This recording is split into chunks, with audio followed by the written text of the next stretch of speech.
데일 카네기의 자기관리론 How to Stop Worrying and Start Living. 누군가 당신의 멱살을 움켜쥐고 당신은 도대체 언제까지 두려움과 고민 속에서 허우적댈 것인가 하고 흔들어 주었으면 좋겠는가, 혹은 내가 나 자신에게 이대로 자포자기할 거라면 차라리 세상을 향해 미친 듯이 울부짖고 튀어나가서 무언가를 부딪혀보라 하고 다그치고 싶을 때가 있지 않은가. 데일 카네기가 제시하는 자기관리의 핵심은 이처럼 우리 내면에 웅크린 공포와 근심이라는 폭탄을 어떻게 해체할 것인가에 대한 사이다 같은 해답이다. 그가 말하는 원리는 간단하지만 막상 행동하기는 쉽지 않다. 그럼에도 불구하고 카네기의 조언이 여전히 전 세계 많은 이들의 가슴을 뛰게 하는 데는 이유가 있다. 사람의 심리를 예리하게 꿰뚫어보고 행동으로 옮길 수밖에 없게끔 만들기 때문이다. 왜 우리는 근심과 걱정에 휩싸이는가? 혹시 한밤중에 이불 속에서 갑자기 내일 아침에는 어떻게 하지? 한 달 뒤 월세는? 사람들은 날 어떻게 볼까? 같은 온갖 걱정이 밀려와 잠을 설치곤 하는가? 마음만 편하면 얼마나 좋을까 하고 바라면서도 생각은 꼬리에 꼬리를 물고 끊임없이 우리를 괴롭힌다. 카네기는 이러한 고민제조 공장의 핵심 메커니즘을 이렇게 본다. 불확실성에 대한 공포. 우리는 이미 일어난 일보다 일어나지 않은 일에 대해 훨씬 더 공포심을 느낀다. 미래가 어둡다고 단정지을수록 악몽은 커진다. 변화에 대한 거부감. 현재 상황이 내키지 않으면서도 막상 탈출할 용기는 부족하다. 변화는 또 다른 고통이 될 수 있다는 두려움 때문에 걱정의 굴레에서 벗어나지 못한다. 과거와 현재, 미래를 한꺼번에 짊어짐. 과거에 이랬는데 현재 이 문제도 해결 안 됐는데 미래엔 더 나빠지지 않을까? 식으로 온갖 시간대를 한데 끌어와 머릿속을 복잡하게 만든다. 이렇게 걱정하는 데에 에너지를 쏟으면 결국 정작 해야 할 행동은 무기력해진다. 걱정은 마치 내 안에 둥지를 틀고 사는 독버섯 같은 것이다. 키울수록 영양분을 갉아먹고 결국 내가 썩어 문드러지게 만든다. 문제를 분해하고 당장 할 수 있는 행동부터 시작하라. 카네기의 핵심 처방 중 하나는 불안이라는 거대하고 추상적인 괴물을 체계적으로 잘게 쪼개는 것이다. 그가 제안하는 단계적 접근법을 살펴보자. 팩트를 수집하라. 너무나 기본적이지만 의외로 우리는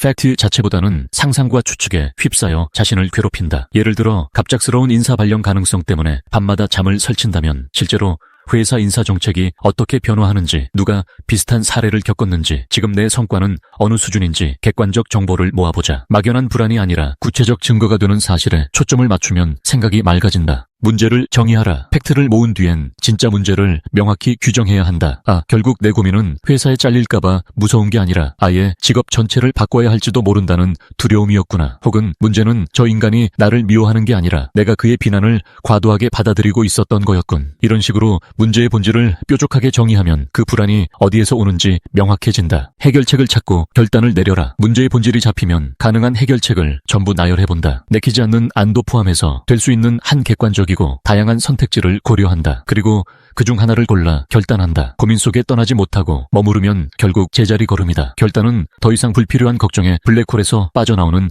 첫 관문이다. 즉각 행동하라. 마지막으로 결정이 내려졌다면 바로 행동으로 옮겨야 한다. 머리로만 하는 결심은 곧 바람에 흩어지는 먼지와 다를 바 없다. 그냥 더 나은 때를 기다리겠다는 생각은 영원한 대기를 부추긴다. 아주 작은 한 걸음이라도 당장 내디뎌야 한다. 오늘만 산다. 카네기가 제안하는 또 하나의 상징적 기법은 하루 단위로 인생을 구획짓기이다. 마치 방수 격벽처럼 오늘과 내일 사이에 단단한 문을 닫아버리라는 것이다. 매일 아침 눈을 떴을 때 오늘이라는 하루를 완벽하게 살겠다. 내일의 걱정은 잠시 보류한다 라고 선언하는 연습을 해보자. 불안이나 후회가 목구멍까지 차오르더라도 지금 이 순간에 집중한다. 어제 상사에게 면박당한 일? 이미 지나갔어. 내일 회의가 걱정된다고? 지금 그 회의 준비를 조금 더 탄탄하게 하면 되겠지. 이런 식으로 사고방식을 바꿔라. 하루를 시작할 때 오늘 난 어떻게 살 것인가 하고 자신에게 질문하자. 체크리스트나 다이어리 같은 도구를 적극적으로 활용하여 현재를 시각화해보면 좋다. 1년 혹은 6개월밖에 살지 못한다고 가정해보라. 그때 당신이 잡고 싶은 것은 과거의 후회나 미래의 막연한 걱정이 아닌 눈앞의 찬란한 순간일 것이다. 마치 시한부 선고를 받은 환자가 하루하루 소중히 살아가는 마음으로 지금 내 손에 쥔 시간을 핏빛 열정으로 가꾸라는 것이 카네기의 주문이다. 이 단순한 습관은 처음엔 어색해도 반복하다 보면 뇌가 새로운 패턴을 익힌다. 미래의 재난을 상상하고 낙담할 시간에 오늘의 도전을 확실히 해치우다 보면 어느새 걱정할 겨를 없이 하루가 꽉 찬 경험을 하게 된다. 최악의 상황을 가정하고 거기서부터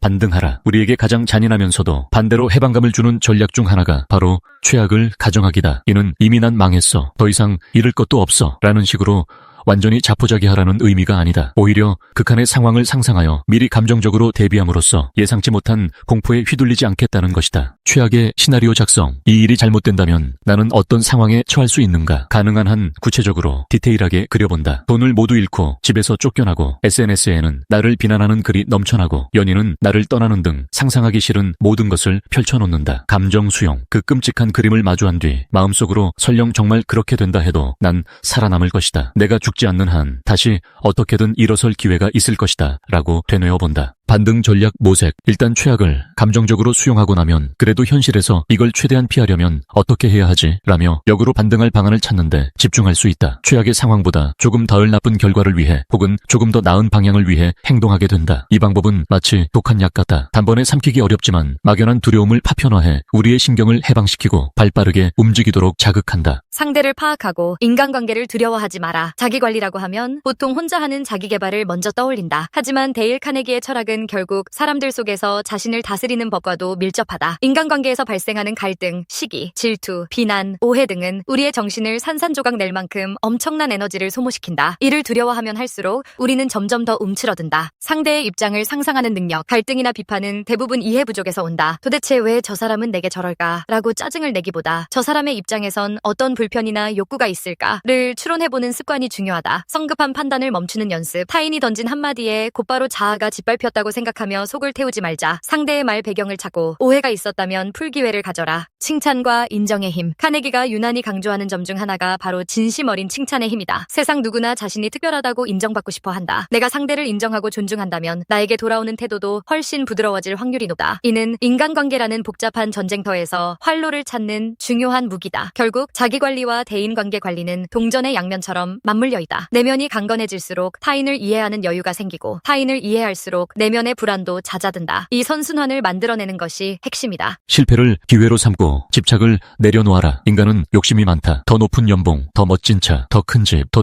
뛰어난 성취, 더 완벽한 평가. 물론 욕심 자체가 나쁜 것은 아니다. 그러나 욕심이 지나치면 집착이 되고 집착은 걱정이라는 어둠을 만들어낸다. 이걸 놓치면 내 인생은 망해버릴 거야 라는 절박감이 우리를 올가매고 자칫하면 정신 건강을 심각하게 해친다. 카네기는 실패 또는 손해를 보는 상황을 다음과 같이 받아들이길 권한다. 이미 벌어진 손해를 인정한다. 주식으로 큰 돈을 날렸다면 더 손해보기 전에 여기서 멈추자 하고 현실을 받아들이는 것이 첫걸음이다. 과거에 저지른 실수를 부정한다고 하여서 회복이 빨라지지 않는다. 교훈을 얻고 떠나라. 실패 속에서 배울 수 있는 교훈을 찾고 결과적으로 나를 한 뼘이라도 성장시키는 자양분으로 삼아야 한다. 왜 실패했는가를 곱씹되 결국 나는 망했어 라는 자학적 결론으로 스스로를 던져버리진 말자. 새로운 목표, 과감히 이전 상황을 정리하고 새로운 장으로 넘어간다. 거기에 마음을 쏟을 만한 목표 혹은 조금 더 작은 목표라도 다시 설정하여 그 목표를 위한 실행 계획을 세운다. 특히 중요한 것은 집착의 덫에서 빠져나오는 것. 놓아야 할 것은 놓고 취해야 할 것은 취하지 않은 결단이야말로 정신을 밝히는 성스러운 의식이다. 매일 감사를 실천하라. 감사란 다소 뻔해 보이지만 막상 꾸준히 실행하기는 결코 쉽지 않은 습관이다. 카네기는 감사가 바로 불안을 식혀주는 강력한 묘약이라고 강조한다. 끔찍한 상황에서도 그나마 지금 내가 가졌거나 누리고 있는 것을 돌아보고 감사할 줄 안다면 마음이 기적처럼 달라진다. 감사 일기 쓰기. 매일 자기 전에 하루를 돌아보며 감사할 일 3가지를 써보자. 별것 아닌 아침에 시원한 물 한 잔 마셨다. 같은 소소한 것도 좋다. 이를 습관화하면 뇌가 긍정적 자극에 더 민감해진다. 가족, 친구, 주변인과의 긍정적 교류. 덕분에 정말 힘이 났어. 고마워 라는 말 한마디가 상대방과 내 마음 모두를 환하게 한다. 내 안에 불안이 들이우더라도 누군가에게 고마움을 표현하면 가슴 깊숙이 연결감이 싹 튼다. 현재의 존재 자체에 대한 감사. 지금 살아있다는 사실, 내 몸이 움직이고 숨을 쉰다는 사실, 이 모든 것이 사실은 기적이다. 우리가 이를 당연하게 여기지만 않는다면 삶에 대한 의욕과 희망이 올라간다. 감사의 습관은 마음 근육을 단련시키는 훈련과도 같다. 비관적으로 빠져들기 쉬운 우리 두뇌에 지속적으로 긍정의 씨앗을 뿌려 어느새 그것이 생존 본능과 결합하도록 만드는 것이다. 실천 없는 결심은 쓰레기와 같다. 여기까지 열공했다고 해서 당장 내 일상의 모든 고민과 불안이 한 방에 해결되리라고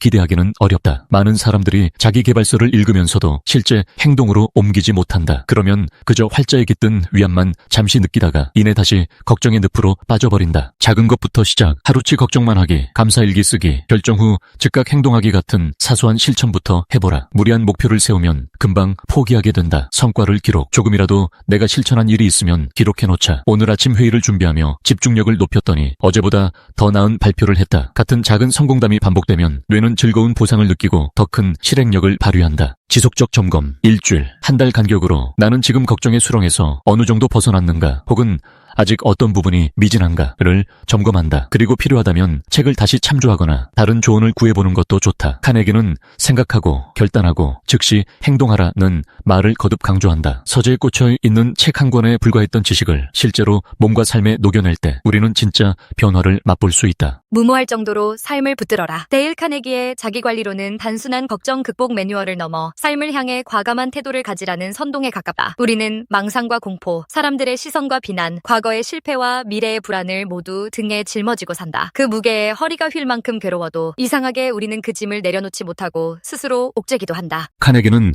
그 지긋지긋한 악순환을 끊어내라고 다시 한번 목청껏 외친다. 제발 살아라. 네가 붙들고 있는 그 수많은 걱정 따위로 내 인생을 망치지 말고 통제 가능한 것부터 적극적으로 바꿔나가라. 이 메시지는 시대와 장소를 초월해 강렬하다. 누군가 우리를 대신해 인생을 책임져 주지 않듯 고민이라는 감옥의 문도 결국 우리의 손으로 열어야 한다. 어쩌면 지금 이 순간에도 당신은 미래에 대한 공포 때문에 어딘가에서 몸을 웅크리고 있을지 모른다. 혹은 누군가의 시선이 두려워서, 실패가 무서워서 제자리 걸음을 하고 있을 수도 있다. 하지만 한번 이 폭풍 위에 뛰어들어보라. 혹독한 비바람을 막을 우산이 전혀 없다고 생각해도 일단 한 발을 내딛는 순간부터 상황은 달라진다. 그게 바로 행동의 힘이자 카네기가 말하는 자기관리의 진수다. 만약 당신이 지금까지 걱정을 양식처럼 먹고 살아왔다면 이제부터는 도전을 대신 삼켜보는 것은 어떤가? 빛 한 줄기 없는 동굴 속이라도 발을 내딛는 순간 한 걸음만큼은 앞으로 나아간다. 그리고 그 한 걸음이 다음 걸음을 부르고 결국에는 길고 긴 동굴을 빠져나오는 계기가 될 것이다. 카네기가 전하는 자기관리란 무엇도 두려워하지 않는 무모함과는 다르다. 오히려 두려움을 인정하되 그것에 지배당하지 않는 삶의 태도에 관한 것이다. 근심이란 불청객이 문을 두드릴 때마다 그래, 들어올 수는 있어. 하지만 오래 머무를 자리는 없단다. 난 이미 새로운 한 걸음을 내디뎠으니 라고 당당히 말할 수 있게 되는 순간이야말로 진정한 자유, 진정한 자기관리의 완성이다. 지금 이 순간부터 당신의 근심에 당당히 선전포고하라. 그 막연한 괴물에 맞서기 위해 당신은 카네기의 무기를 손에 쥐고 있다. 결단하라. 그리고 행동하라. 그것이 더할 나위 없이 단순하면서도 유일한 길이다. 그 길 끝에서 당신은 걱정 따위가 감히 범접할 수 없는 단단한 자기 자신을 마주하게 될 것이다. 안녕하세요. 지성의 숲입니다. 지금까지 6,400개가 넘는 영상을 올리고 5만 명의 구독자 여러분과 함께 할 수 있었던 것은 모두 시청해주시는 분들의 관심과 성원 덕분입니다. 앞으로 더 가치 있고 유익한 콘텐츠로 찾아뵐 수 있도록 최선을 다하겠습니다. 유튜브에서 성필원으로 꼭 검색해주세요. 그리고 좋아요와 구독 버튼을 꼭 눌러주시고 앞으로도 꾸준한 관심과 응원 부탁드립니다. 여러분께 진심으로 감사드리며 계속해서 함께 성장해 나가길 바랍니다. 고맙습니다.